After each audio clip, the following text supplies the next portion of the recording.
Hey there, it's Carole Kaufman, the whistling diva. You're listening to Verbal Shenanigans. But our shenanigans are cheeky and fun. Yeah, I mean, his shenanigans are cruel and tragic. Which makes them not shenanigans at all, really. Evil shenanigans. I swear to God, I'll pistol whip the next guy that says shenanigans.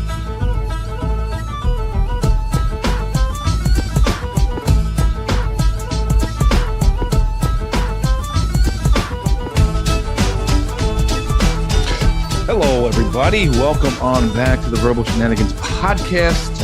We are rolling here into October, which can only mean one thing. I am excited. I'm getting ready to sit down and enjoy a Mets playoff deep run, into the World Series this year. I think this is the year. Yeah, I mean, they are so confident. I heard they're not even showing up for the playoffs.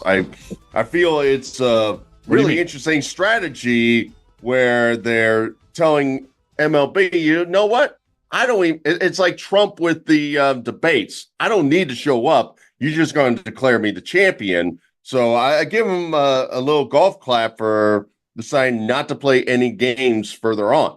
What do you mean? I stopped watching around like June. Yeah. I said they had the best record in baseball at the time, if I recall. I was like, I should spend some more time with my family instead of watching the Mets games. I'll just pick this back up in October when the playoffs start. So I assume everything went swimmingly. Yeah, well, it's kind of like a roller coaster. So you went to see your family when they were up, and apparently things that go up go down, and they really like the down part of it because they kept going down. And I believe they are currently cleaning lockers right now. They're not even worried about playing another game of baseball. Oh, they should clean some lockers. That is for sure. Another epic collapse by the Mets. Another one to add to the trophy case of massive collapses and spending, the second most amount of money in baseball and everything else you could say about the New York Mets. That just happens to be like my cursed team that I root for. And if you're a Met fan, am I upset? Yeah, but did I expect this in some way in the back of my head?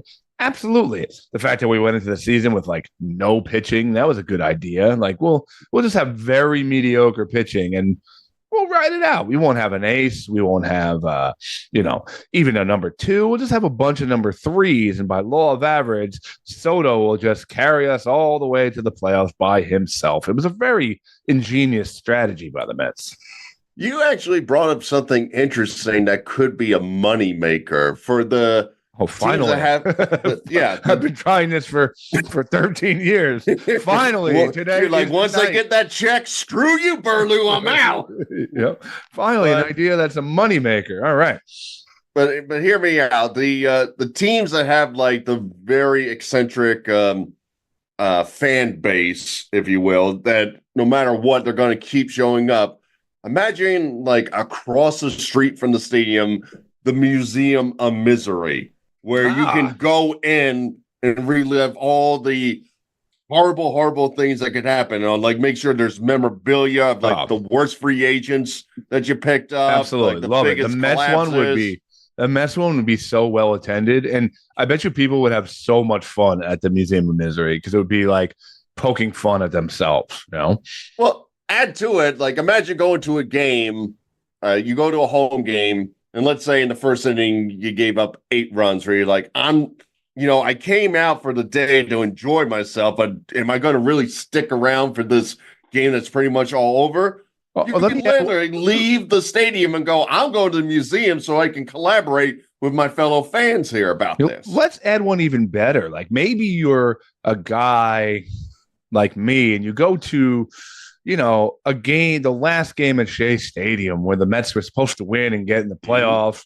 And, instead of doing the celebration of Shea Stadium, an arena that had amazing times in it, of course, it had some terrible times in it, but It had folklore to it. The Beatles played there, for God's sakes.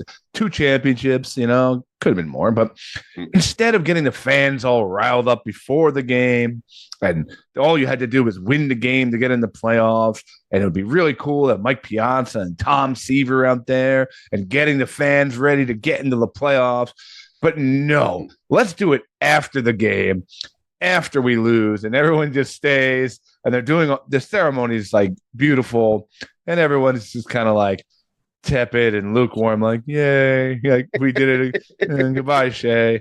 Maybe that would be an example of someone who wanted to visit the Museum of Misery afterwards. Well, I feel bad for you. I mean, I have gone through some misery as of late in certain situations. I mean, not sports. My team is the number 2 seed and one of the highest ranked odds to win the World Series. Right. Shut up. What is your cursed team, real quick? Like, out of all your fandom, like who would be the team that just can't get over the hump ever? Like, in a way, I want to say Washington, but I think the best answer actually has to be the Philadelphia Flyers, because I would agree. Yeah, because I've never seen them win it all in my lifetime. They went back to back 1 to 2 years before I was born, and then it's only been like a couple of appearances in the Stanley Cup, and every time, it's always against like the last team I want to face, like the Edmonton Oilers with Gretzky, and the Blackhawks when they were just smoking hot, and the Red Wings when they were smoking hot. Just terrible things where it's like, all right, we're already down 3-1. I know we're not pulling off a miracle, so why are we still out here doing this right now? Yeah, and they're one of those teams that can't ever get a goalie for longer than like 2 years. Never. They never really get that far in a long time now. They've been very pedestrian. Every once in a while they look okay, and then they just kind of fade away. So I could see that being your cursed team. But anyway. I mean, they drafted a goalie that was supposed to be like the big deal.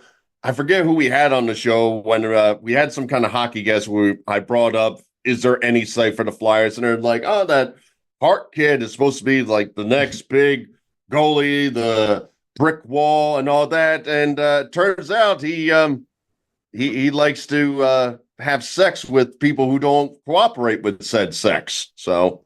Oh, he was a raper? What? It was something with like sexual assault, I recall.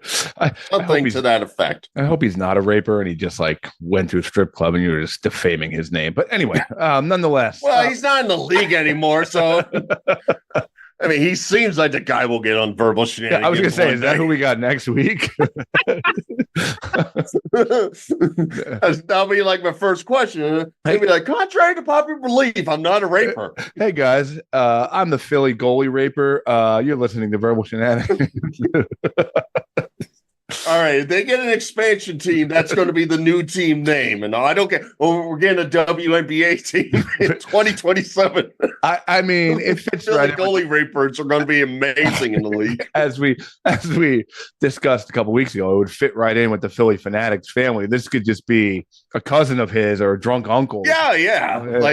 Like the Philly Fanatics dad just woke up. He's got goalie equipment on, and then he's got a call from Japan asking, "Where are you? I got a positive pregnancy test." Something to that effect. Yeah. But anyway, the Museum of Misery is a fantastic idea. So, but anyway. But I mean, it's not all, sunshine and lollipops down here in Burloo Land. There are sunshine some sad and lollipops. Yes. Not sunshine and rainbows.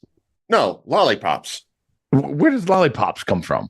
It's part of a song. I have to remember. It was on The Simpsons, but I dream of sunshine and lollipops and all. I don't want no rainbows. How many lollipops can one man consume? Like, I feel like, all right, bro, here's a good question. You're talking to the lollipops right here. You understand me? I'm the daddy of lollipops. Just keep rolling. Not only are you the love boomerang, you are the daddy of lollipops. Yeah. How many licks does it take to get to the center? I know. Remember how much I roll. We broke down Patrick Mahomes' contract years ago, and I said, would you accept that contract if it involved like a small man handing you whatever it was, like 37 cents per second, but for the remainder of the contract.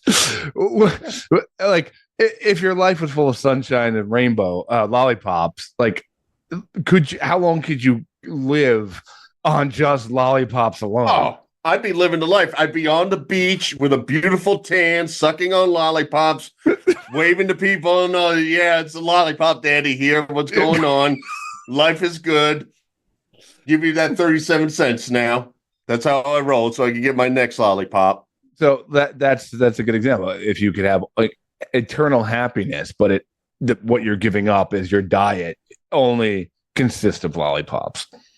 I think I would roll with it. And you're saying I had the perfect life. Just outside gigantic with diabetes. I would totally roll with that. Again, I would be on the beach. I'd probably be missing a leg because of all the sugar that's in my system, but I would still be the lollipop daddy. Well, let me play God for a second. You always play God. Like, if I'm God, and I do it well. I told you, the lollipop daddy, you only get to eat.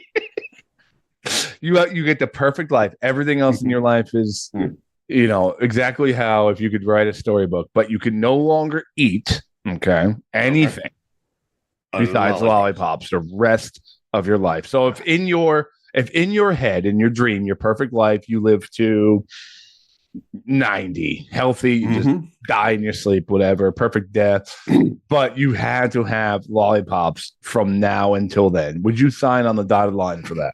100%. Let's get it done. I would love it. I would be in my mansion with my lovely wife, all of my dogs, go down for Thanksgiving dinner. They're eating turkey while I'm sucking on my 15th lollipop. One blinking eye to it, my friend. Wow. Now, real quick, Lollipop King or Lollipop Daddy or whatever you call it. Either will work. Both are fitting of me, but continue.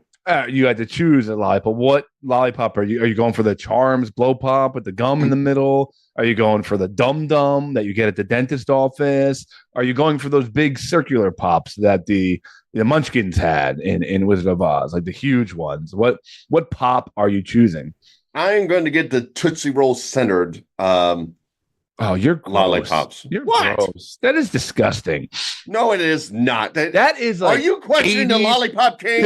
I am. I have beef with the Lollipop King. How dare you?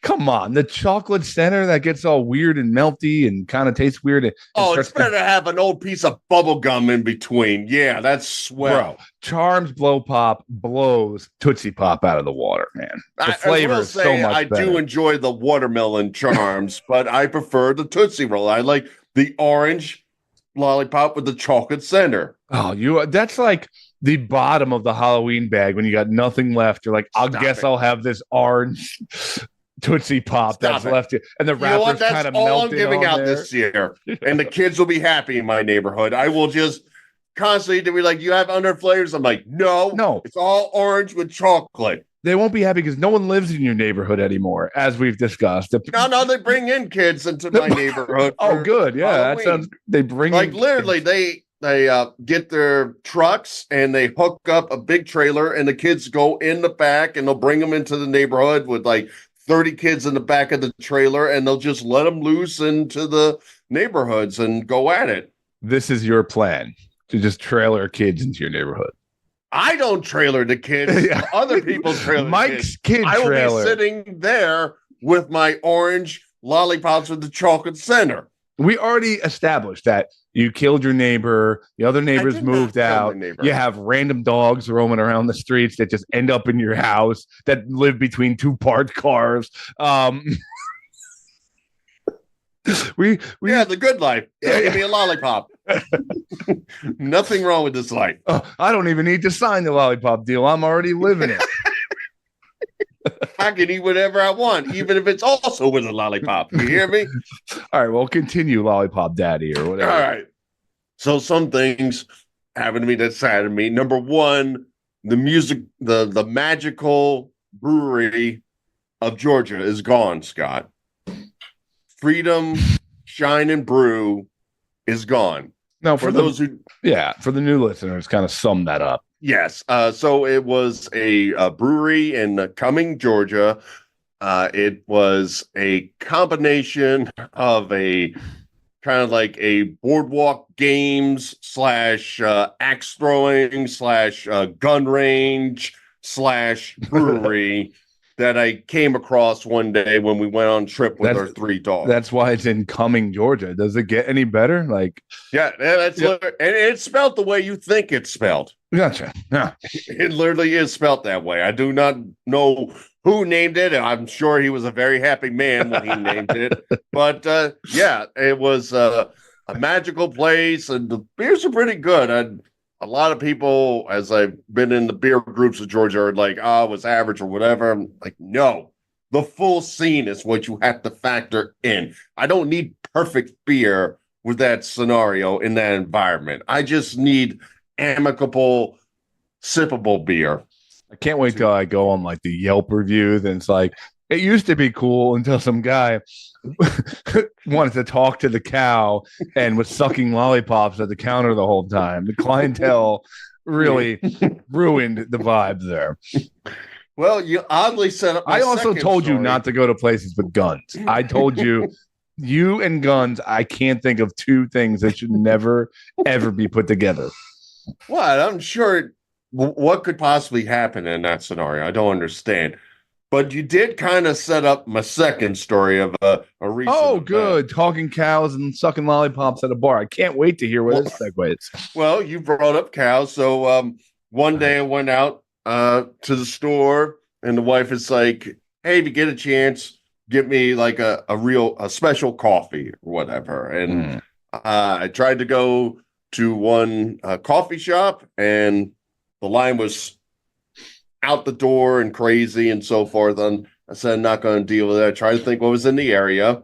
And I thought about the magical coffee shop, Scott. Well, for the new listeners, you got to explain this again, too. Yes. So Coffee Doodle Doo is a coffee shop in, I believe it's Dallas, Georgia. I'm not sure exactly the city, but it's on the other side of the train track off of a dirt road at a... This sounds like a terrible plot.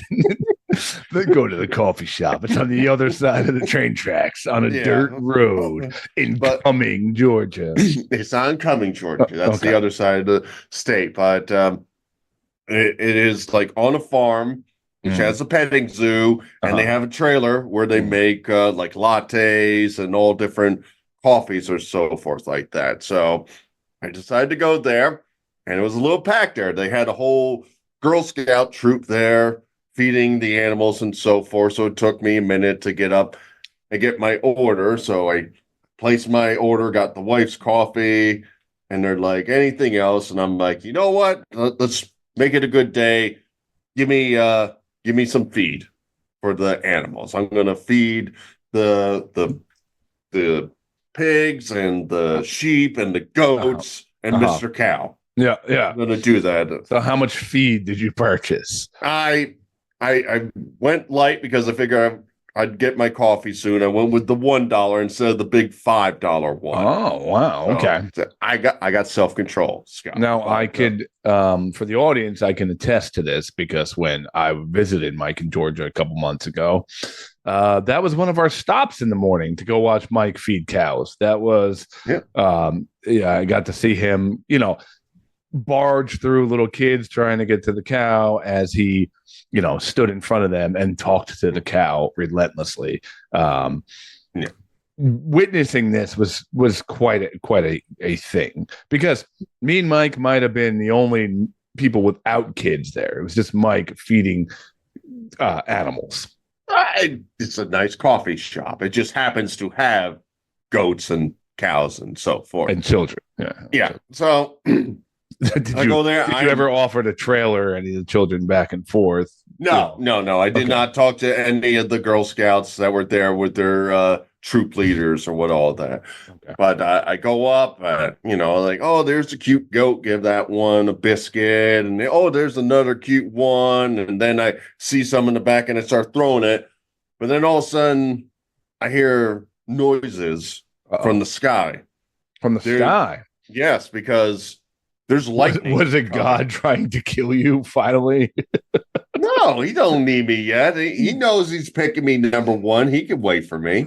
But yeah, there's lightning coming in the area, and they have to get all the animals into the barn, and it kind of didn't allow me to just take my time feeding the goats and the cows and the sheep and so forth. And I tried to be a helpful person as they're like opening up the barns and trying to wrangle up the animals. I'm like chucking my biscuits in the area of the barn to get the goats and all them to go after the feed. I figure I would help out with that. So you think giving them food and luring them outside of the barn was helping them go in the barn? No, I was, like I said, so I'm at the gate. Don't say like I said, like I'm supposed to understand your Burlou logic here. Yeah. So I'm at the gate, and you remember the scene there. Oh, so I remember. Like the barn is like maybe 10 feet behind where you feed the animals. So the doors are open up there. So to help them out, I'm throwing the feed into the doors. So they'd be like, oh, there's the feed, and start roaming into the barn and so I hope it caused person. like all these other animals that were in the barn to come ripping out of the barn to come get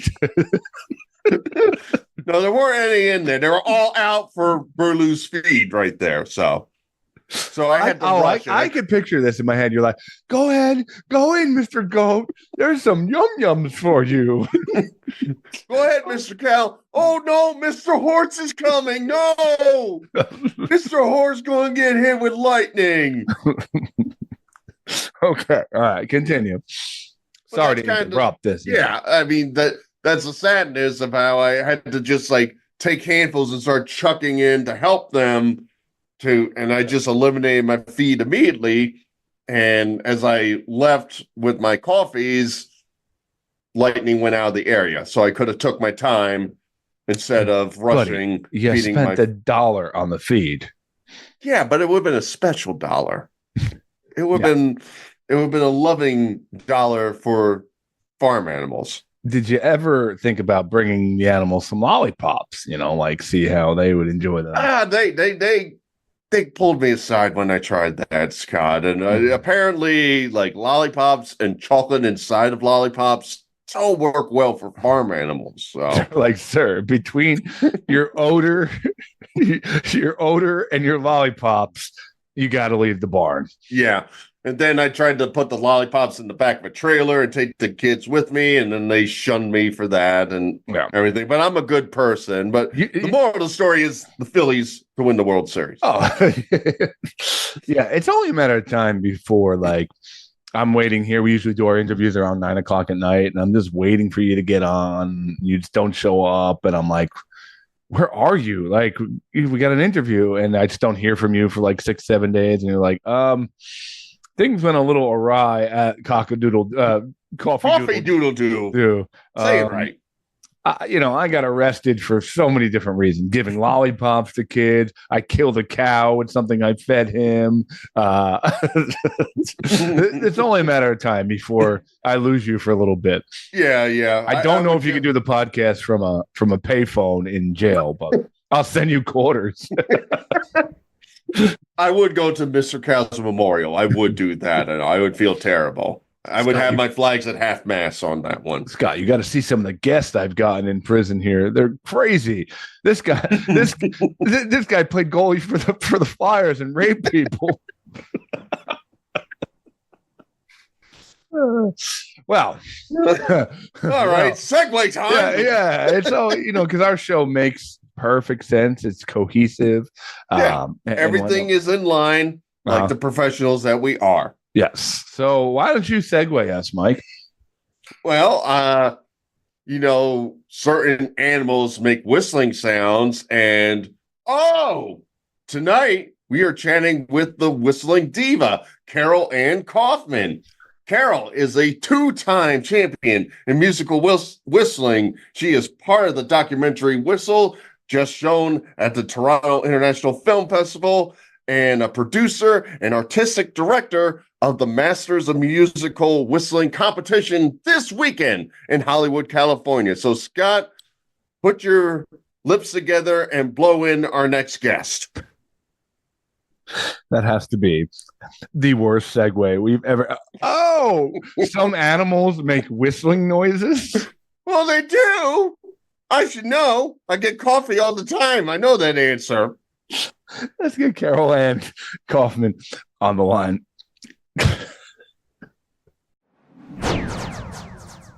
Carole Ann Kaufman, thank you so much for joining Verbal Shenanigans. I am Mike. This is Scott. Welcome to the show. I think the best way to usually I start off with a question, but if you don't mind, I'd like to kind of use a quote that I saw on your Instagram, your top one that you posted on there. Would you mind if I read your quote to introduce yourself tonight? Not at all, especially if it's my quote. I guess Yeah.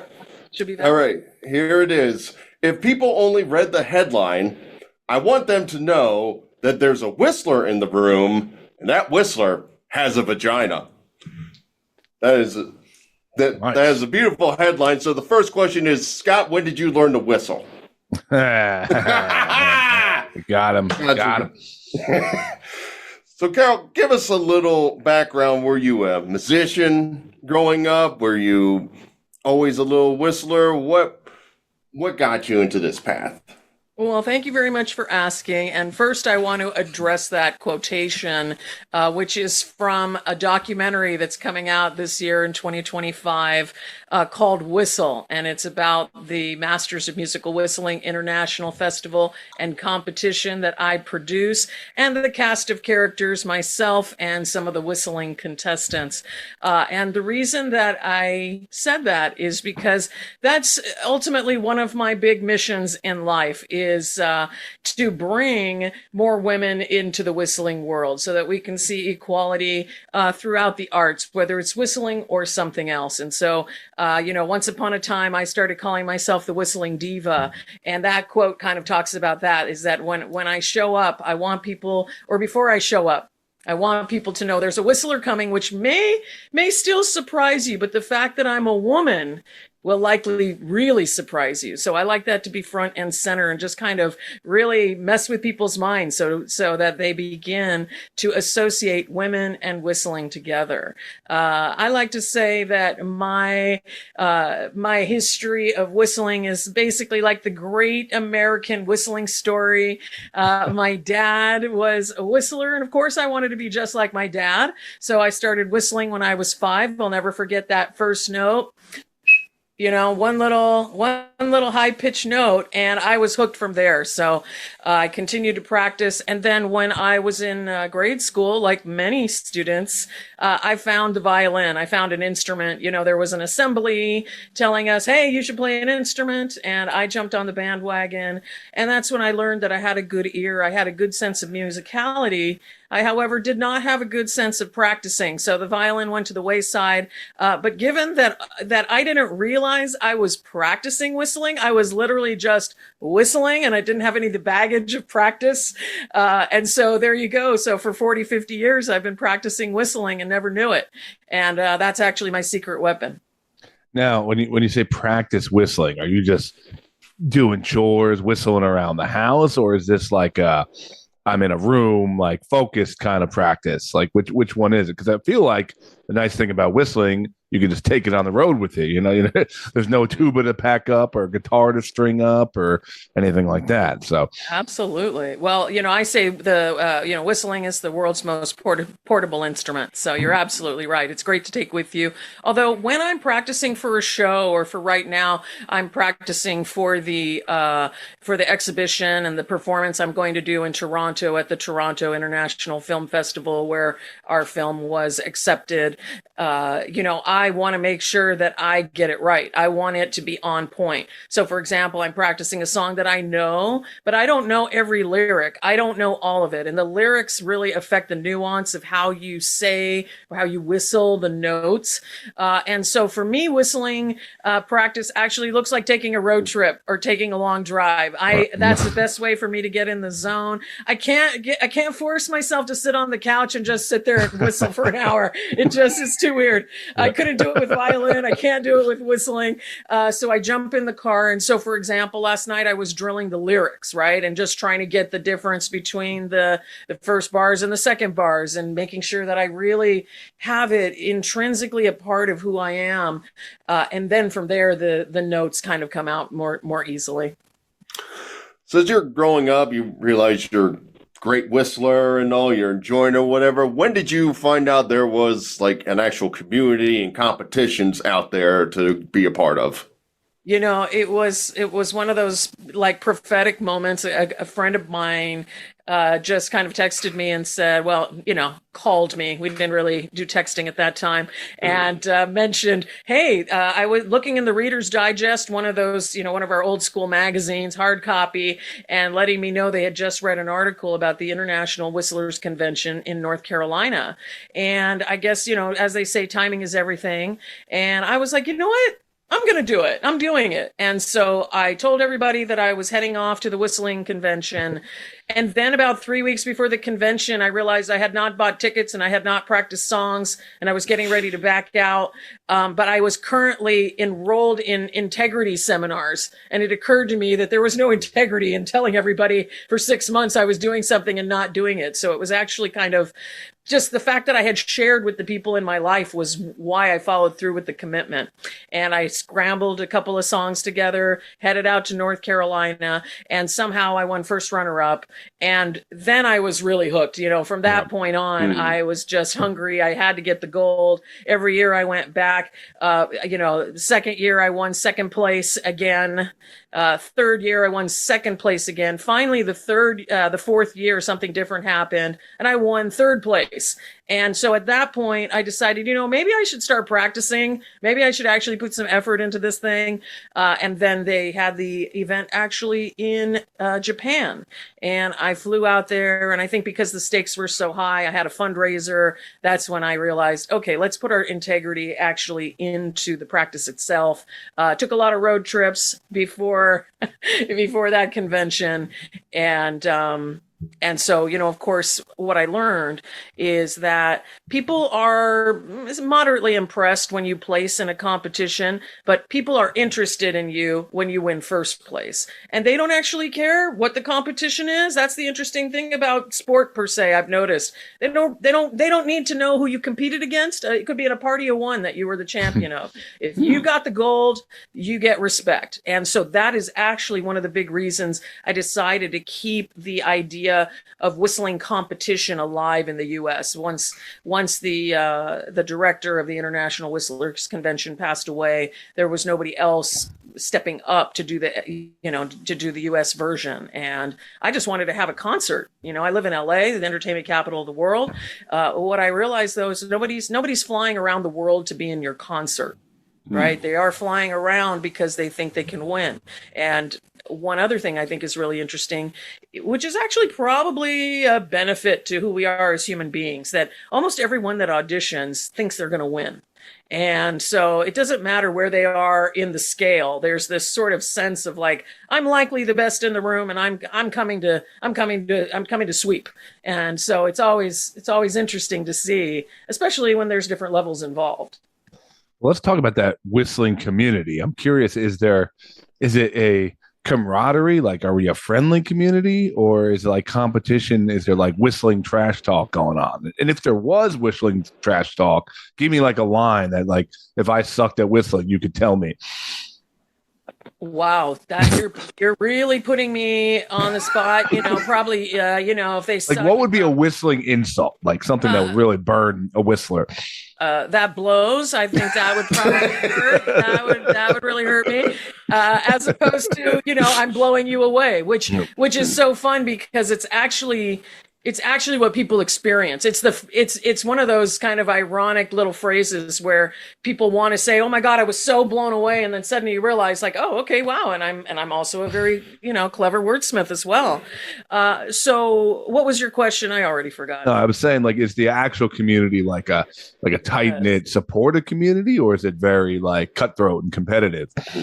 Well, okay, so it's both. It's more lovingly oriented than anything else as far as what we see. But you can imagine when it's go time, you're not chatting it up with your fellow contestants. You're in the zone. You're practicing your music. You're throwing them a good luck, really hoping that you have more good luck, right? So I think competition is standard in that way, that if you're in a respectful community, it's going to be a little bit friendly, but really when it's go time, you are very much focused on your own world. What I have found, especially many years ago, we had a particular event. And what I noticed after the fact was that everybody was posting on Facebook, Instagram, and what they were saying is, wow, I had a great time. I loved competing.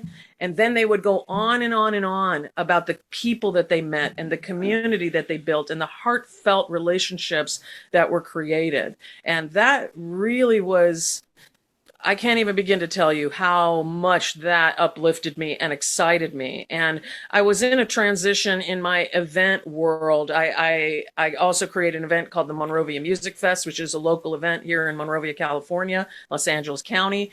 And, you know, my idea is that people are not passive observers. We're not passive observers in life, whether it's an event or otherwise. And I started noticing that people were sitting back and like watching the festivals, like as if it was happening over there. And my idea is that you leave my events asking yourself, what do I want to do? What's my thing? I didn't know whistling was a thing. Well, maybe what I love is, I didn't know it was a thing either. Or maybe I do know it's a thing and I can get myself into the community. What we find and what I see is that the more people that you have in your life that are interested in the things that you love, the more that it becomes a part of your life. You know, that becomes a touchstone.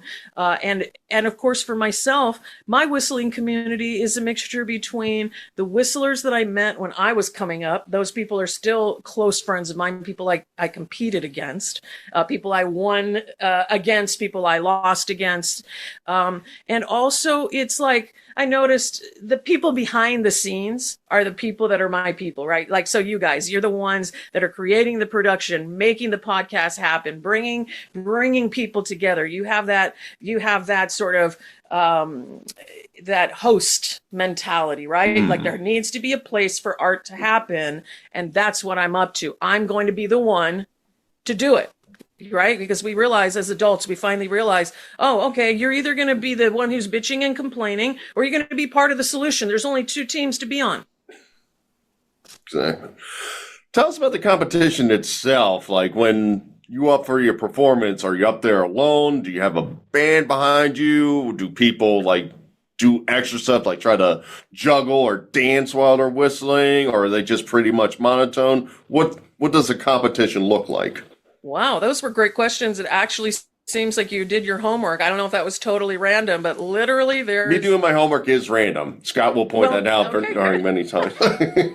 Well, that randomness hit the nail on the head. So, okay. So I learned through doing a few years of competition that one of my whistlers came up and said, you know, is it really fair? This was a beginner. And she said, is it really fair that I'm whistling after somebody who's a former champion? Like, it just doesn't feel right. You know, it's a little too much pressure. And so I realized, you know what, that makes a good point. You know, I'm trying to do multiple things. I'm trying to crown the world champion. Right? So that the future world champion have this wonderful opportunity to understand their own greatness as a musician. And also they can go out and get the PR and make a name for whistling. But I am also trying to build that red carpet pathway for people that are just dabbling and starting. And so I have 3 divisions in our competition, the Masters of Musical Whistling.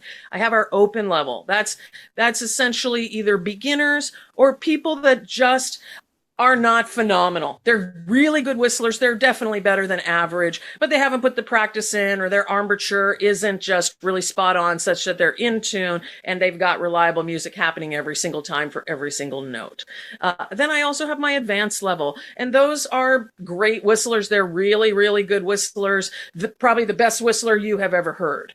And then we have our master's level division. These are phenomenal musicians. These are people who can hold their own in a symphony. They can hold their own known out there in the world. That is exactly why I call my event the Masters of Musical Whistling, because when I started going out and getting whistling gigs after I got my trophy, they would throw me up. They would say, "Oh, go talk to the band leader, tell him your key, tell him your song, and go. No rehearsal, no nothing, right? You're just winging it."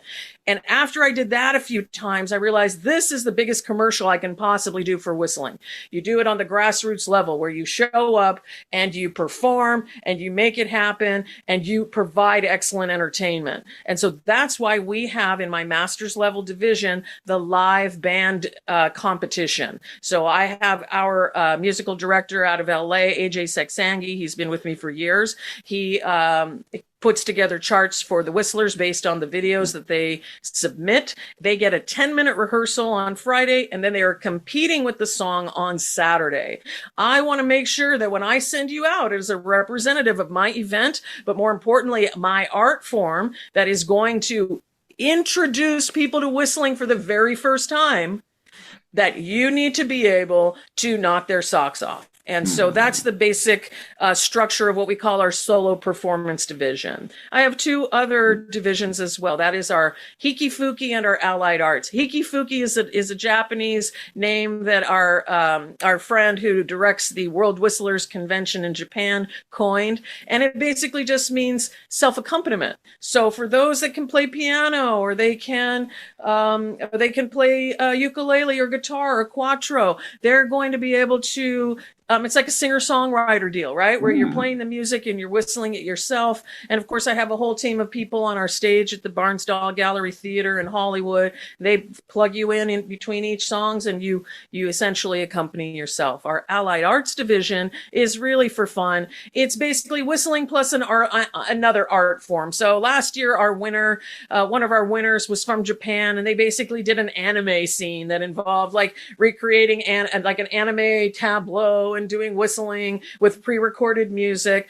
Most of anybody who's not in the live band division is using pre-recorded music or something similar to a karaoke track, but it has some special rules and things like that. So yeah, we have a place for everybody. Some people come in just for the Hikifuki to accompany themselves and play that division, and most people come for the solo performance division. That is the division that crowns our world champion whistler. Well, speaking of like your, following your passion and whatnot, outside of these competition, whistling has taken you to some interesting places, whether it's Ellen or NPR or some magazine covers.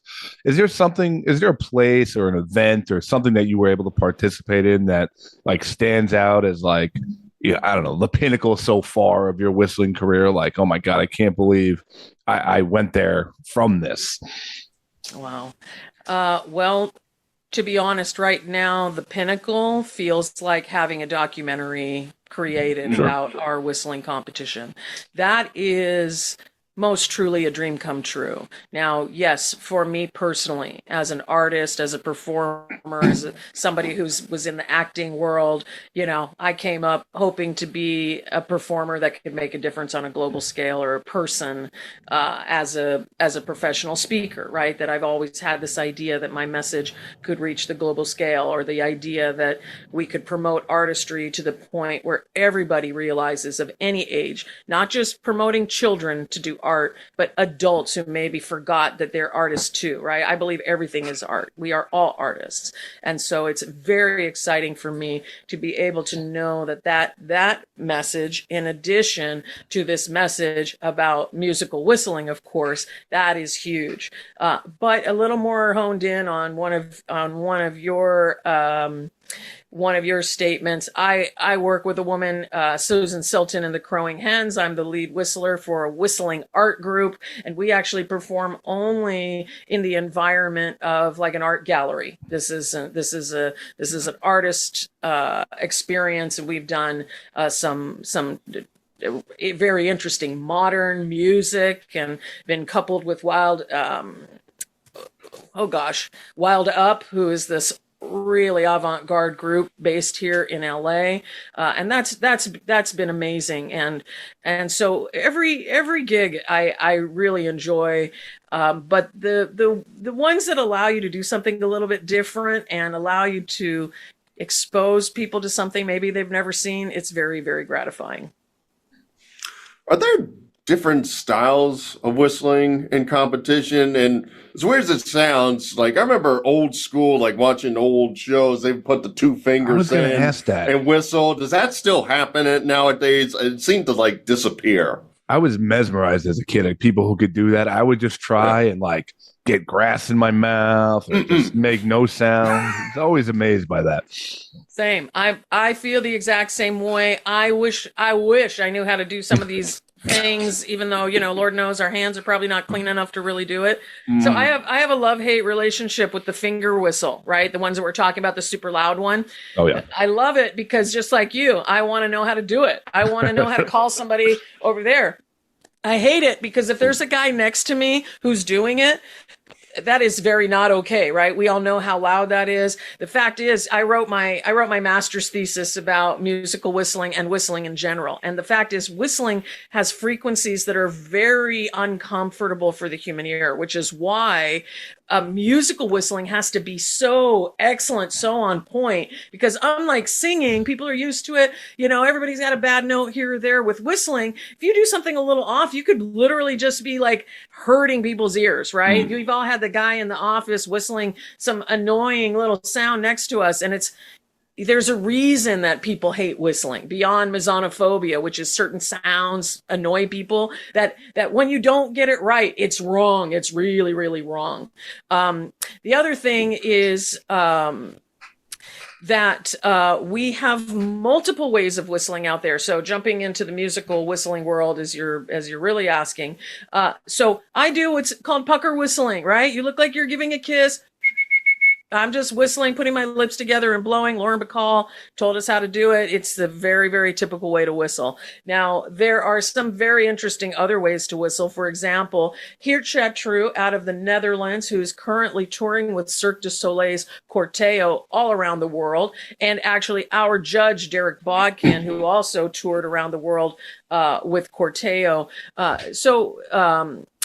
Geert, he looks like he's pucker whistling, right? He puckers and whistles, but he's not pucker whistling. He's doing some throat whistling and getting a lot of the notes are coming in through our throat. Now, most throat whistlers don't necessarily look like pucker whistlers. They look like they're doing something a little different. There's also palatal whistling, which is basically that here's the palate of our mouth, and here's our tongue, and the air is going kind of under the palate and over the tongue. And I couldn't even tell you how it's done. It's very unusual. But the thing that makes it so interesting is when you're whistling, you don't necessarily look like you're whistling, right? So you're forming your notes in different ways. It looks like this. You just look like you're in a Bruce Lee movie from the 70s. Like you don't know what they're dubbing whatsoever. As a matter of fact, I remember my first whistling competition. There was a palatal whistler. And I said to the guy next to me, I was like, somebody's lip syncing badly in a world championship competition. What is this? I was shocked. I was appalled. And they were like, no, it's real whistling. I didn't even want to believe it. I mean, it was like the most absurd looking, sorry, Ernie Barretto, who was the guy who did it at the time. Mike, you might be one of those. I often see you talking to yourself over there, like in, faces and whatnot. That might be what you've been doing. To myself, I am actually whistling and I'm at such a high pitch, you don't know what I'm saying. So. Makes sense now. All these years. I'm so glad I could give you this illuminating information. My pleasure. My pleasure. Have you ever thought about doing like I don't know, for lack of a better word, like an a cappella like festival where you got like beatboxers, whistlers, yodlers. What else? What else can we do in there? Like throwing together like unaccompanied artists like into one giant festival. And if you haven't, you should. So the answer to that is absolutely freaking no. And let me tell you why. So first of all, let me start. You packed a lot into that, right? So not only did you list all these things, but now you added a yodeler to my whistling event. So well, I may or may not allow you. That's a dirty word in the whistling community, Scott. I told you. Don't say the Y word. So here's the thing about that, and I know this is a bit of a tangent, but first of all, yodeling gets a bad name just like whistling. So there's some truth there, right? If anybody has ever heard, as I did just a week ago, was watching somebody who incorporated yodeling in their performance, and I really had a visceral response where it was kind of like, wow, I have really underestimated this art form. This is something I absolutely cannot do. It's beautiful. It's interesting. It has all of the markings of a beautiful art form, right? And it can be horrid if not done correctly, very similar to whistling. So, Absolutely. so yes, with that. But the thing is that for years, people have used yodeling as this way to weaponize insults to whistling. Right? Nobody talks about yodeling like it's an art form. And so that's why I have that little response to it, right? Even though we both know actually it is an art form. Here's what I found with a cappella whistling. And first I want to make a nod to the World Whistlers Convention in Japan. The director, Ryosuke Takeuchi, just emailed me, as a matter of fact, to let me know that they're starting a new a cappella division, which I think is phenomenal, because we all know that the most pure, stark way that you can present just about anything is by itself, right? A cappella in this case. And I have had the honor to perform a few songs a cappella and really notice how it impacts the audience. And I've seen other a cappella performances that are very moving. So I want to start with that acknowledgement. But my particular mission is a little different than Ryosuke Takeuchi in Japan. And we're all on the same page as far as what we're doing, but we all have different things we focus on. For me, my goal is to create a relationship to the regular world, the world at large that doesn't think of whistling as anything special, as anything interesting. That's everybody. Those are the people that I'm trying to reach. And what I have found in the past, that I can perform an a cappella song, and first of all, if I don't introduce the song and you don't recognize the song or you don't know the song, you may not even enjoy the song because you don't know the song. You can't relate to the song. There's no music in the background. This is the first time I ever heard whistling. People are literally having a visceral response. I watch it in real time constantly, right? There's this sort of arc where they're like, this screwy person, okay, let me get ready to waste my time. Like, hand me a beer, right? 2 seconds later, it's like, that's interesting. 30 seconds in, people are mesmerized, right? They're staring, they're all this stuff. And this is what I want people to experience, literally blowing their mind, right? Literally altering their synapses such that whistling is suddenly becoming nothing to something, right? Something that is a waste of time, that is just a thing that exists, to an art form. Right? So this is happening in real time, and I want my whistlers to cause that. That doesn't happen, in my experience, as easily without that soundtrack to build the connection. That's how people relate to things right now. And so for me, I'm really glad that we have an a cappella thing that's happening, because it really is a beautiful thing for artistry. But for musical whistling, we don't have enough people that know what it is, that if I have a section and my clip goes viral, then it's like, oh wow, a viral clip of a bunch of notes put together. That's not giving the message I need people to hear. Now, as me and Scott are comedians and all, it's not the best thing when people find out we're comedians and just like, tell a joke. But could we ask you, could you give our audience a little sample of World Championship whistling? Oh, I thought you were going to ask her for a joke. I know. Well, she got one of those. Go for it. Absolutely. Well, I will say I've been doing stand-up comedy for 25 years, and I absolutely do not have any jokes on command. And so I totally get that. But I subscribe to the same philosophy that I try to peer pressure all of my whistlers that come to the event to also believe, which is that I am an ambassador for whistling, right? Maybe you're not an activist like Carole Kaufman, the whistling diva, but we are all ambassadors, right? Because what happens the second you tell somebody that you're a whistler, they want to hear it. And I believe, again, in order to alter the way people think, we have to whistle a little something for them. So yes, it would be my pleasure to whistle something for you. All right, so I think I can do a song that just about everybody knows, and despite the fact that I made some comments about not doing a cappella whistling, it's my pleasure to whistle for you a cappella. All right, so this is a little tune you may have heard of. It's called "Somewhere Over the Rainbow."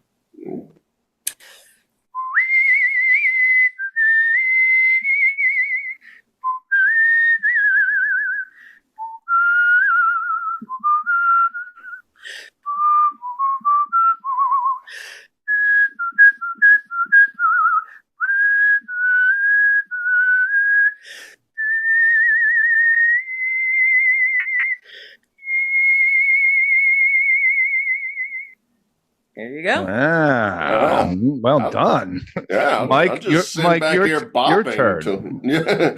Yeah.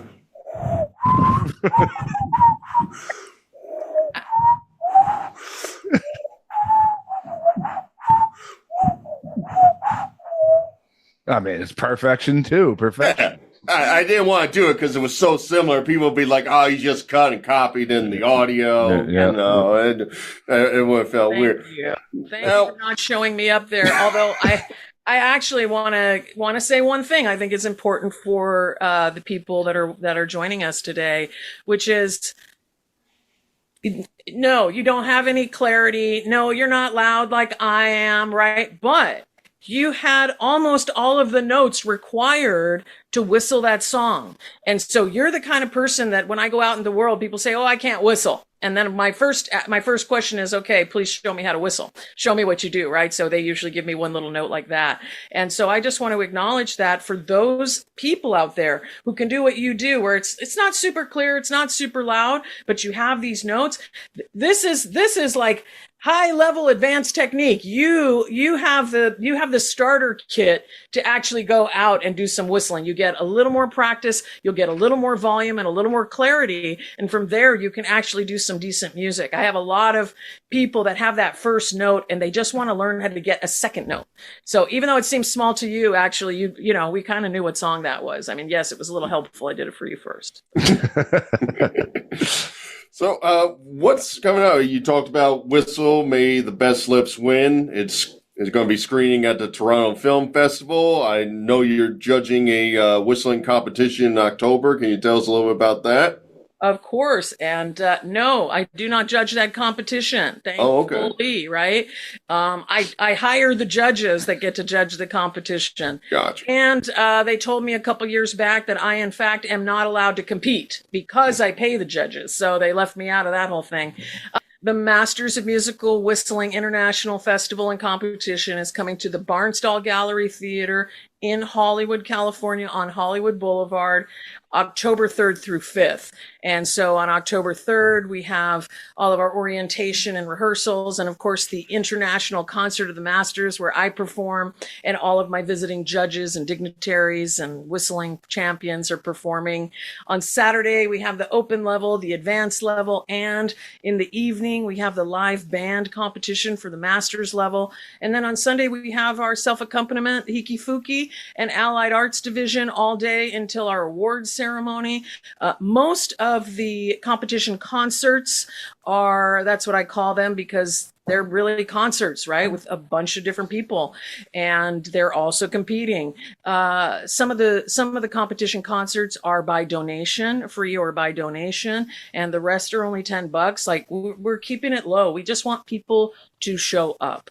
And so it's going to be absolutely so much fun. We have a karaoke party that's open to the public. I've just tried to create all these different opportunities so that people aren't doing what I did when I was coming up, where you fly to this destination, you focus in on the music, you try to connect with people a little bit, and then you go back home wishing you could have whistled more, you could have made more friends and had more conversations. So we're trying to provide that opportunity. And of course, you know, we're trying to create that, you know, whistling is like a normalized art form.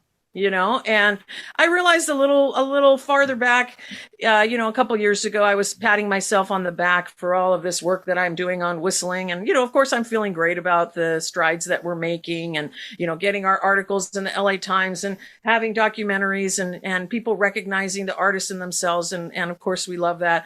And then I realized, you know, I'm fighting a fight I can't lose, right? Whistling was at the bottom.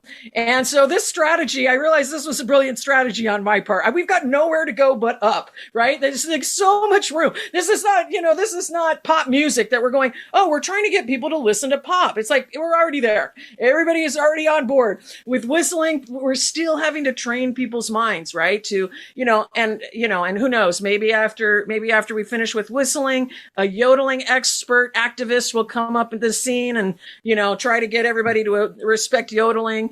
And one thing I did want to mention, in our our competition, we have both popular and classical music.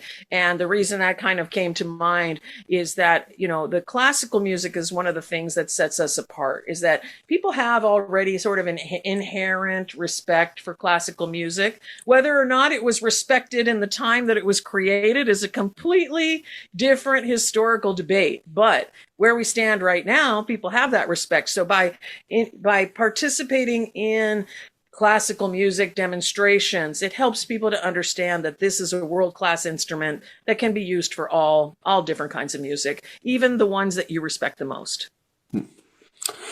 Carole, I can't thank you enough for joining us. You're exactly the kind of guest we like, and the aura and the passion that you give on what you do is really fantastic to hear and see, and see the background. It's not just simple as going up there, pressing your lips and blowing. There's real thought and real community there. So we really appreciate you coming on and talking to us about it. If people want to learn more about you or the competition or the movie, where are the best places they can go? Thank you so much. First, I just want to say thank you so much for having me on the show. I really love what you're doing as well. It's exciting to be a part of people that get it, that are out there looking for people to spotlight and to put a little bit of love into the people that are out there doing their passion. That's really all we got, is the things that we care about and whether or not we take action on it. And so thank you for being my partner in art, going out there and making sure that you're showing people your passion and giving a platform for other people. It's a very symbiotic relationship, and it's also an honor to be here. So yes, of course, we want people to find out about us. You can find out all of the details at mastersofwhistling.com. Of course, you can also just Google Whistling Los Angeles. You're going to show up with our event. You can also just Google Whistling Woman Los Angeles. You'll find me, or you can go straight to whistlingdiva.com. And of course, on the socials, we are at Masters of Whistling. We would love if you follow us. We are trying to create a whistling revolution, and we need your help to do it. So come on out to the event. We also need people that are volunteers. So if you got really inspired by listening and you want to be part of something obscure that's like a startup that is right before we get big, come on and join us. Just go on to the volunteer form at mastersofwhistling.com. We'd love to have you here. And of course, whistlemovie.com. You're going to find out more about that, which was the movie was put together by an Academy Award nominated team responsible for the Quincy Jones documentary, Chef's Table, and a bunch of other incredible art. So, this is a wonderful revolution happening for musical whistling. But what I really hope is that people today are left with saying, what's my art form? What do I want to do? Because, there's nothing better in life than to just express what you love and share it with other people. And you'll be really surprised what can happen. And you do a whistle event called Whistlemania, because I think that would be a great name for an event. Well, okay, so let me ask you: will you be on the team if we call it that? If you're on the East Coast, we'll join you. Well, there's something called remote communication. I don't know if you've heard of it. Yeah, we try from time to time. Yep. Final question for me: if you heard a construction worker whistling at some girl, would you be more mad he was sexist or he had bad form? Oh, you had to end with the hardest question.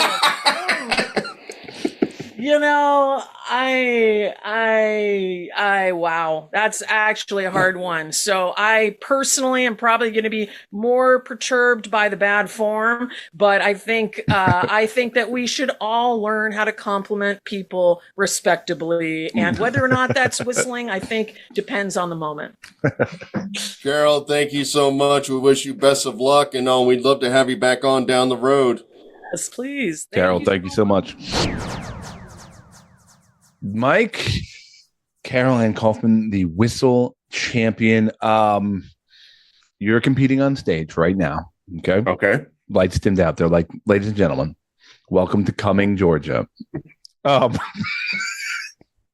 may have seen him at Coffee Doodle Doo. You may have seen him roaming the streets, taking your dogs. But tonight for one night only, Michael, the Whistle King Burlew, is here to perform a song. You will recognize it quickly. What would you whistle, Mike? Go. Nope. Sorry, I don't have the whistle settings as we Oh, done for our guests. oh, I know you were just like having a stroke or something there for a second. I've had too many lollipops, and finally, I was going through the settings, and I put like my instead of going through the headphones, it was going through the speaker. It was a weird situation. right. Yeah, so give me 1 sec where I make sure I have my whistle settings on. Let's see. Don't call them your whistle settings. They're not like a preset thing that you have ready for. They're mine. I was born with these, and I will die with them, Scott. Let's hear one song. Ladies and gentlemen, put your hands together for Michael Barlow. What happened there, buddy? False start on the offense.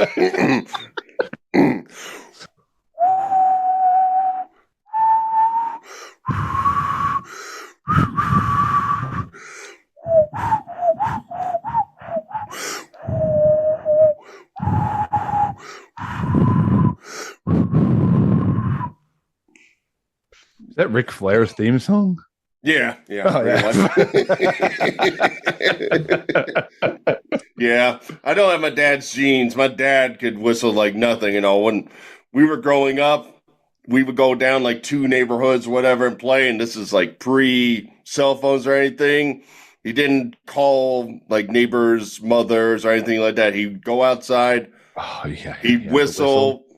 So like I said, guys. we'll be like 2-3 blocks away. You would hear it. You start running because he's saying, "I'm calling you home." I could whistle like a canary. Yeah, okay. Is there a canary championship we could go to? Didn't we have a guest that would have loved you? The person who was Marilyn Monroe at one time in her life? Well, we had a guest, but the audience never received that guest. But yeah, I was trying to think if I could whistle a song from one of the.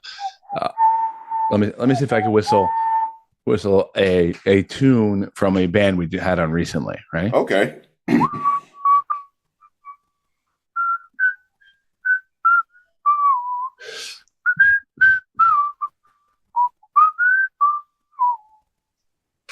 you get it?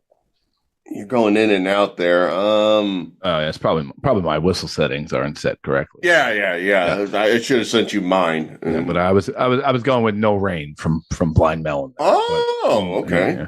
But maybe it'll come out on my end. But anyway, Carole Kaufman, very, very interesting world of whistling there. Mike, you've known me for a long time, and I'm always taking side gigs, doing a lot of different things, whether it's a comedy show or I've done some sports commentary, mattress modeling, very sexy mattress modeling. And one of them, I did a couple recently, so I figured I'd talk about a few of these. Now, one of them, I'm probably going to break the confidentiality rule, but the odds of me being hired by them again are probably low anyway. So a friend of mine, a comic friend of mine, just randomly, first off, I get a call from a number I don't recognize, and I'm like, okay, I don't answer it. Are you sure that's not my powers? Yeah, it's true. And a friend of mine's like, he's like maybe 20 minutes after this person called, it's like, oh, I signed you up for doing KTU, which is a radio station up here, prank phone calls. I said, what?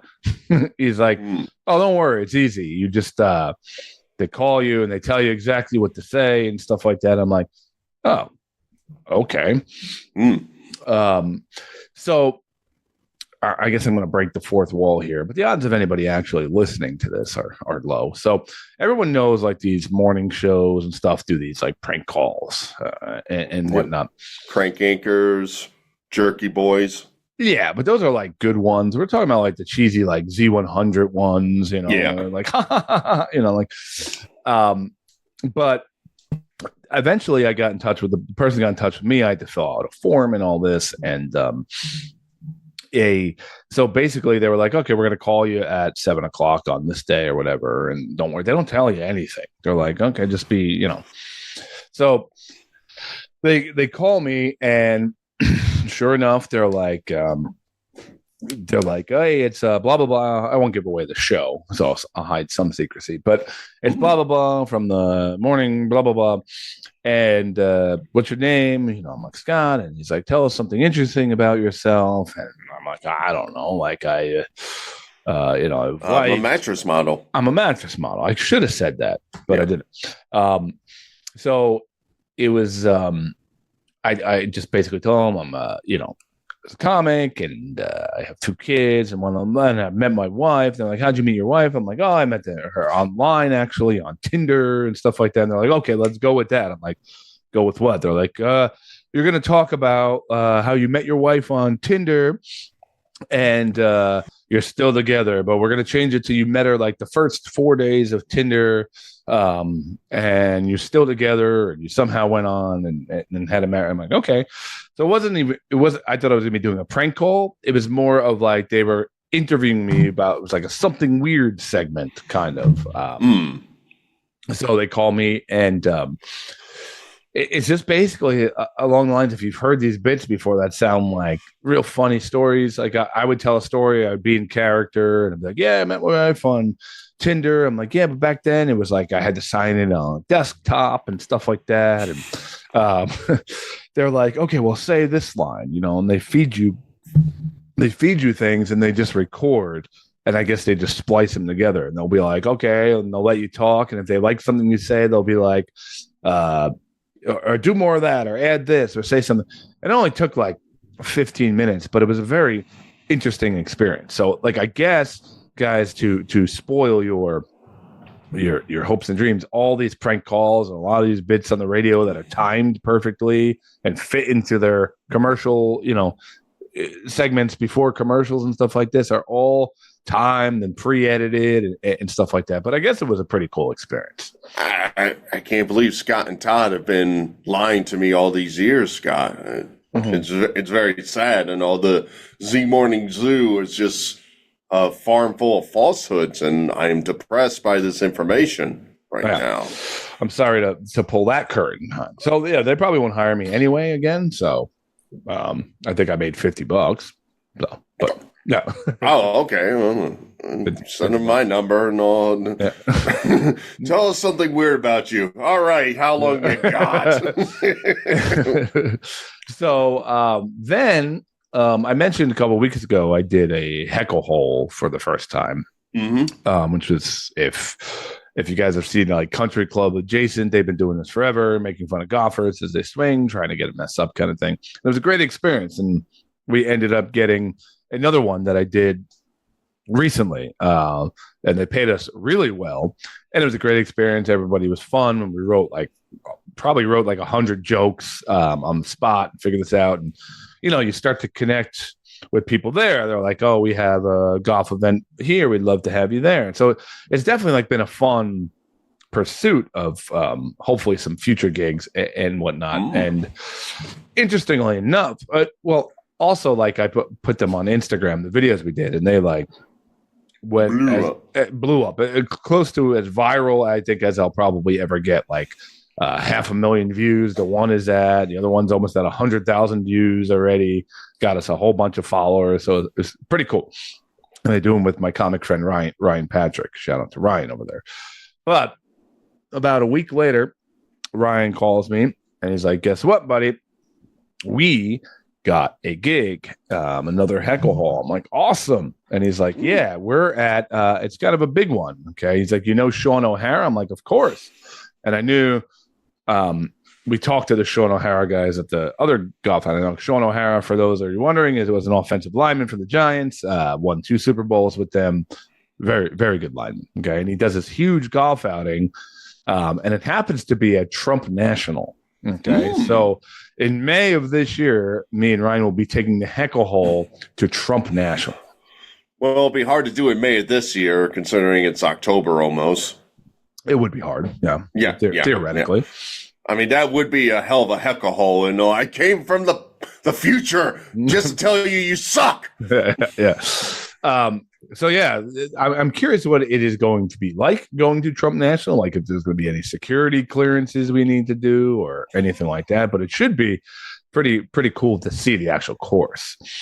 It'd be great if they go like hardcore into your past and they're like, so tell us about your LARPing event that you went to. I also see you went to Kilt Fest. Intriguing. What are you trying to tell us here, sir? I feel like it would just end up with more questions about you. They're like, tell us about this cow feeding man you podcast with. Is your delusional friend who makes up dog voices showing up? Because if so, we're not going to allow you on the course. Yeah. So yeah, that'll be pretty cool. And supposedly they do foursomes, but there's a fifth person. So I guess there's a fivesome, but every fifth person is some kind of celebrity. And I kind of looked it up, and like the Mannings have been there, and a lot of Giants. I saw Steph Curry was out, one of them. So we'll see what that brings. Like, will you actually ask somebody to be on the show? Or are you going to tense up like you did with the Always Sunny guys? Maybe actually like print cards or something, or be really professional and just quickly handwrite our email address and hand it over to Super Bowl winners. I'll probably joke because I'll probably try to write a joke about them, and it probably will backfire, and I'll probably be like, they don't want to come on my stupid podcast. So get ready for a whole bunch of choking stories in May.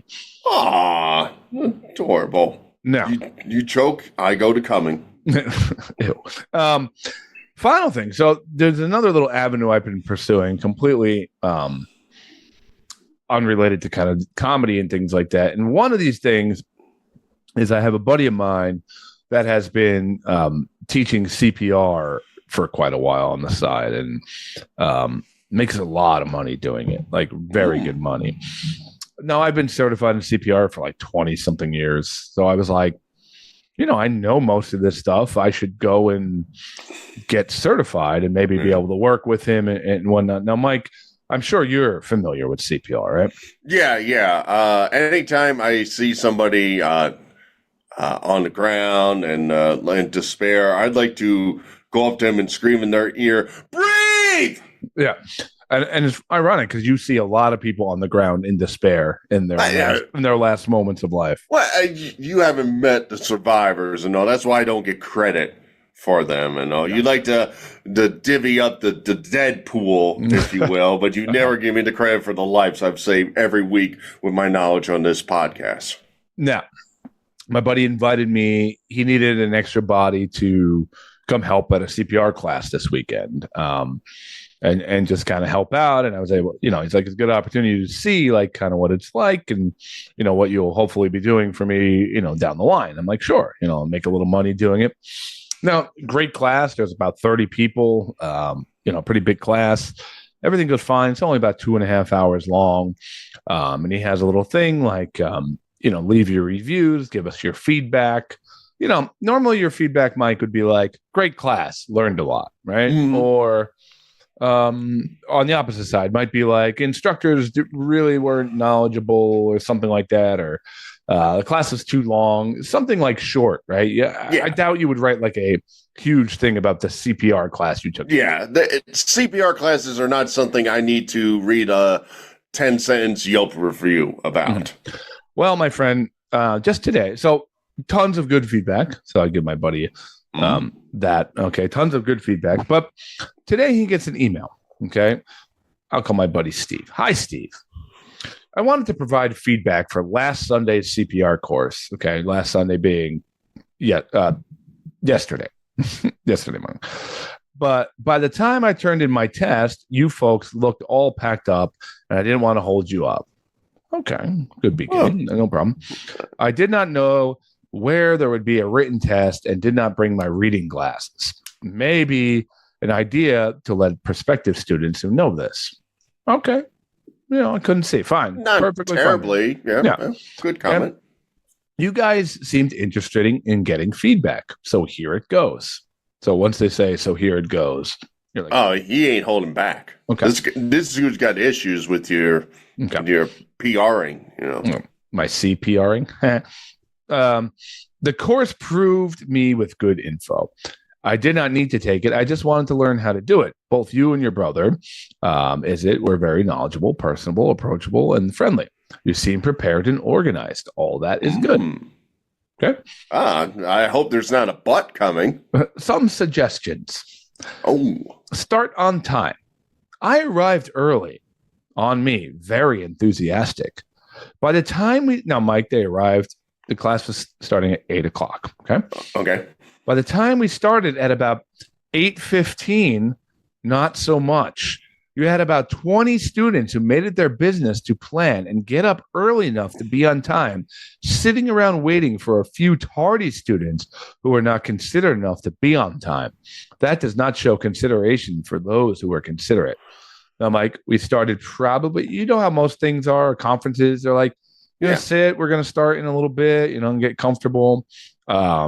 We started probably by 8:15, the latest. Okay. So when you were getting ready, did you notice somebody like shaking in their chair with glee and smiling, telling people, we're going to CPR. We're going to CPR today. Yeah, I'm so stoked. Yeah. Okay. So that's ridiculous. Okay. He's acting like we started at 9. We started usually give like a 15-minute grace period and warm up and have your coffee. And okay. I must begin by saying these were about 3 of the most uncomfortable hours I can remember. I did not know I would be sitting on a dirty floor for this extended amount of time. My knees were bruised and still today are not back to normal. You need to provide mats to protect from floor dirt and kneeling pads or stools to make students comfortable, or at least warn them to bring something to protect them from a dirty floor and make sitting and kneeling bearable. Scott, did you consider bringing the Nada chairs to the event to make sure everybody was cleansy, the dirty floors would not affect their knees in this scenario, and they would have been comfortable? Now, this is just like a carpeted conference room. Like, this is not a filthy, outhouse or locker were you room doing it in, the crack streets, Scott? Yeah. You're like, listen, this guy's had a lot of meth today, so you're probably going to have to perform CPR on him. Let's show you how to do it. Also, what man sends an email that says, my knees don't work well today? Are you serious? This is what we've turned into? They're still not right today. Well, the way he's so talkative, I feel like he's going to figure that you're going to send an email back and what happened to your knees? And he'll be like, well, I don't want to brag. I was a former football player and I was at Penn State. I was going to go pro, but somebody tackled me onto the dirty grass and it just blew out my knee. Yeah. So this is already just the softest email. This is a man speaking the dirty floor. And we literally say if kneeling is too much for you because you're by the CPR dummies the whole time, there's chairs here. Just take a break whenever you want. Okay. All right. Let me throw something out there for when you do your first class. You ever see Mission Impossible? I have. Yeah. So how I haven't Tom seen them Cruise, all, but I've seen the first. Yeah. With Tom Cruise with a harness where he gets lowered down. So if you can hook up 15 or 20 of them in your classroom, once you notice it's a dirty carpet, that way they're not on the floor, but they're hovering over it to perform their CPR activities. That'd be wonderful. So everyone's just hovering over the mannequins. I like it. Yeah. I like it. Here we go. Next bullet point. Pay more attention to cleanliness. Before the class started, while waiting those extra minutes, he had to throw that back in there. Damn. You seem to be simply tossing supplies down on the dirty floor. Even though wrapped, while extracting them, it is very possible to get dirt from the carpet on a breath apparatus that we were to put in our mouths. You could have more conscientiously placed them on the dummies to avoid this possibility. Now, Mike, when you do CPR now, there's no more mouth to mouth. It's all with a rescue breathing mask. Don't tell me how to do my CPR. Just throwing it out there. And everyone gets a valve, a one-way valve that is wrapped in, like, it's sealed. Yeah. So it's a one-time usage thing. So this guy's complaining that we put the masks and the seals next to each dummy. They were on the filthy floor, according to. Well, again, you went to a decrepit office building with the nastiest carpet on there. It was probably like that 70s carpet that you talked about in that secret room in your vacation home that like nobody can go into. I feel like it's just full of musk and disgusting like juices and whatever on the floor. And you're just not thinking of people who are nearsighted who didn't know they had to bring the reading glasses and bad knees to deal with here. It's full of musk. Yes. Musk and juices. That's the carpet you do CPR on, sir. And I ask you to stop it immediately. Okay. On a performance note, try not to pace so much while instructing. It is distracting and less than optimum to have to constantly look up from a floor and follow you around, often with your back to somebody. So he was saying my buddy was pacing too much for his liking. Yes. I always found the best teachers are incapable of moving and all. If they come in looking like Christopher Reeve, I know I'm going to learn something today. I don't want them to getting up, hovering over and all that. Like, I'm okay to hover when I don't have to touch the nasty carpet with the musk and the juice, but you're not allowed to move in any way. So you like a nice still teacher also. So you're absolutely fully in line with this guy. I would like to have a teacher locked up in a cube where like there is no possibility of moving your arms or legs at any time, and the only thing that can move is your jaw. Okay. All right. So finally, here's his last bullet, Mike. Hold on, let me just bring it. There it is. So that's 5 now? Yeah. Yep. I may be a bit too persnickety on this one. Now, here's a note to you guys. Anybody who uses the word persnickety, go kill yourself. That is the word. That to type that out, my wife's mom, who I don't mind talking trash about because we're not even close to her, would use the word persnickety all the time, and it drove shivers up my spine every time she used it because she would use it like serious in a sense, like I don't mean to be persnickety. Mike's currently looking up what the word persnickety. I am. Yeah, someone who is overly particular, fussy, or excessively concerned with trivial details. Yes, that does not describe this gentleman who wrote you that 5 bullet point email, Scott, for the free CPR class. But continue. But from teaching college communications and writing for the last 37 years. So he's got to throw in his credentials, yes. to write a review. I bet in 37 years he did not move once in one lecture, okay? That is what has become of me. Please stop saying the sound before sentences. It makes you appear less knowledgeable than I know you are, almost like you are grasping for things to say. I found myself counting how many times you and this unnecessary grunting type noise. It was very distracting. Now, he is sounding like my buddy here is like,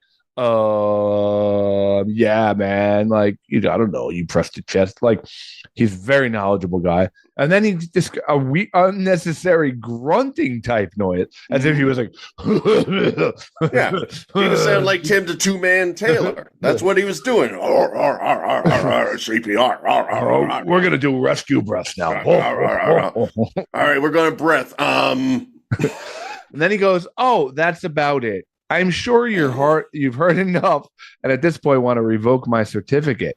Please know I'm trying to be helpful. Often, as not, we educators are not aware of how we are perceived. Sometimes hearing our students and making simple modifications makes a impact impact on our ability to teach them and be successful." So he also spelled them wrong. Some English teacher, loser.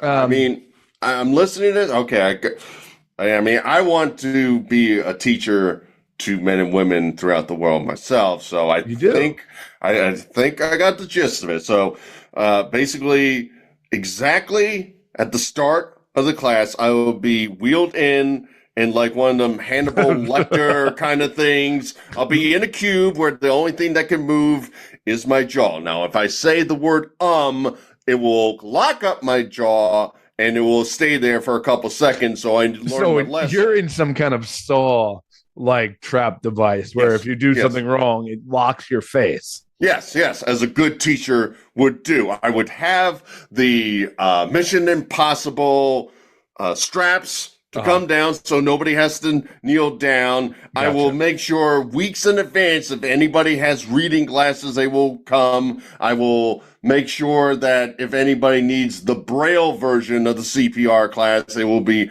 readily available. I will make sure I won't bring up the city of Cumming because it has in it, and I don't want to disrupt this person. Whatever happens, if somebody comes into my classroom and they are persnickety, I will not object to what they provide me. Well, so you're in full agreement with this man, is what you're saying. This man is a teacher. He is a knowledge expert, providing to humans throughout time. He knows what he's doing. He's done it for 37 years. And let's be honest, Scott, I've heard you say a couple of times on this podcast, and I say don't even edit it out. You don't edit it out, and that's the biggest flaw of this podcast. It's not about your English mistakes. See, here's the thing: you don't know like 1940s English, where I like to go retro and give the classic English pronunciations and letterings and wordings from the 1940s. That's the best time, man.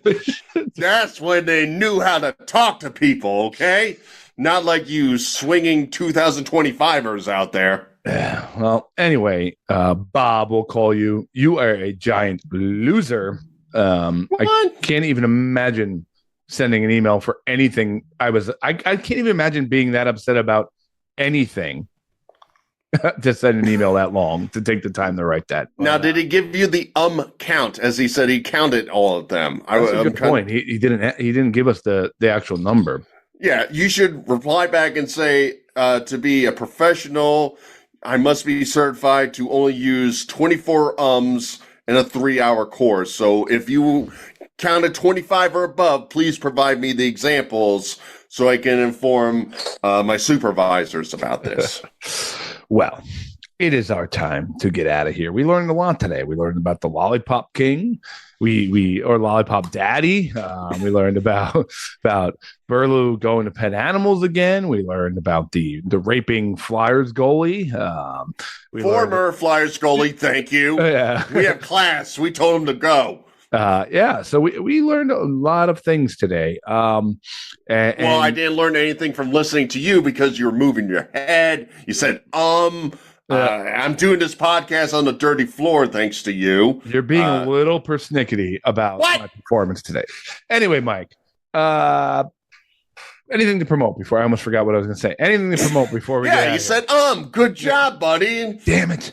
Yeah, so this Thursday is the release of Izzy Ruth Burlew's second album, Survivor Story. 9 original songs releasing on Spotify and everywhere you get your music. Her release party will be at Castaways Bar and Grill Sunday, October 26th. She put her heart and soul into this. It's amazing work. She's going to have some of her guitar friends and teachers coming about to do this album release party. It's going to be great. It's going to be packed. You're going to love it. Go on Spotify, look up Izzy Burlew, Survivor Story. And I will promote my cousin, Alexander Zawicki, Zywicki. He's been writing. He's been a poet for quite a while, and he's putting out his first book called Zounds. So like sounds with a Z. Is a debut like the collection. zebras are. Exactly. Zounds is the debut collection from poet Alexander Zawicki.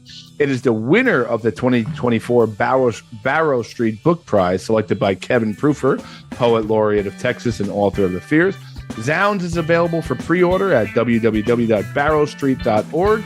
A book launch will be held at Little City Books in Hoboken, New Jersey on October 15th at 7 p.m. Tickets are available at Eventbrite. So congrats, Alex, on your first published work. That's it. I want to thank Caroline Kaufman for coming on the show.